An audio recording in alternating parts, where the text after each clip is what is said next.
दोस्तों, आज समझने का प्रयास करेंगे मन के स्वभाव को और इसके दुखी होने के तार्किक कारणों को।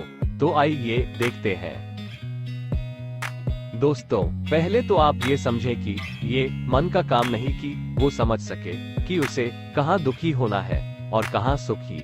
मन को बुद्धि द्वारा प्रशिक्षण मिलती है कि उसे किन विषयों के साथ संगति करनी है।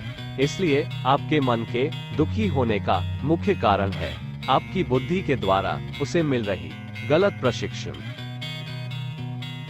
मन का स्वभाव है सदैव किसी न किसी भाव को उत्पन्न करना। यदि आप एक प्रकार के भाव को बुद्धि द्वारा अवरुद्ध करते हैं किंतु मन को यह नहीं बताते कि अब उसे किस भाव के साथ संलग्न होना है, तो यह मन के मूल स्वभाव के विरुद्ध है। मन को सही प्रशिक्षण ना मिली हो तो वह सदैव इंद्रियों के माध्यम से स्वयं को सक्रिय रखने का प्रयास करता है, किंतु इंद्रियों में वो क्षमता नहीं कि वे मन को वास्तव में तृप्त कर सके। इंद्रिय मार्ग से मन की तृप्ति सदैव क्षणिक होती है। इसलिए मन को अपने से ऊपर के तत्व अर्थात बुद्धि के संपर्क में रखने का प्रयास करिए।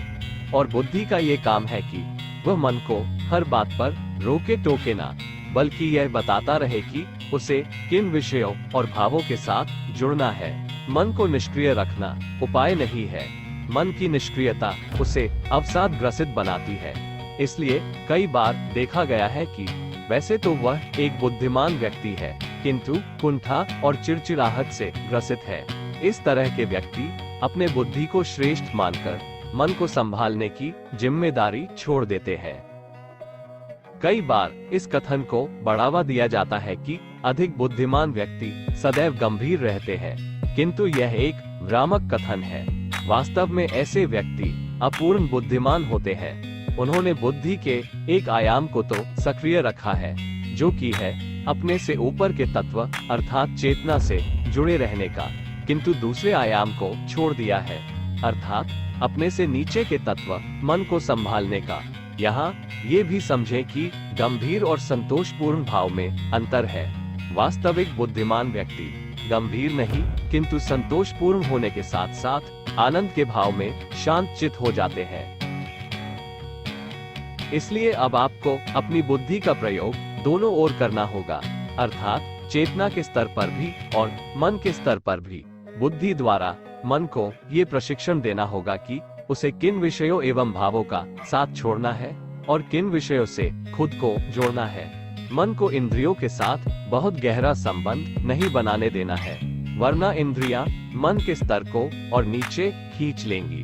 मन का संपर्क बुद्धि से निरंतर रखना है और यह बुद्धि का काम है कि वह उसे सकारात्मक, रचनात्मक एवं करुणात्मक मार्ग पर लाए। दोस्तों, आगे आने वाले चर्चा में हम मन, इंद्रिय और बुद्धि के संबंध को कुछ और विस्तार में समझेंगे। चेतना के किरदार को भी जानेंगे और यह भी समझने का प्रयास करेंगे कि आखिर हमारी चेतना भी किससे प्रभावित होती है। धन्यवाद।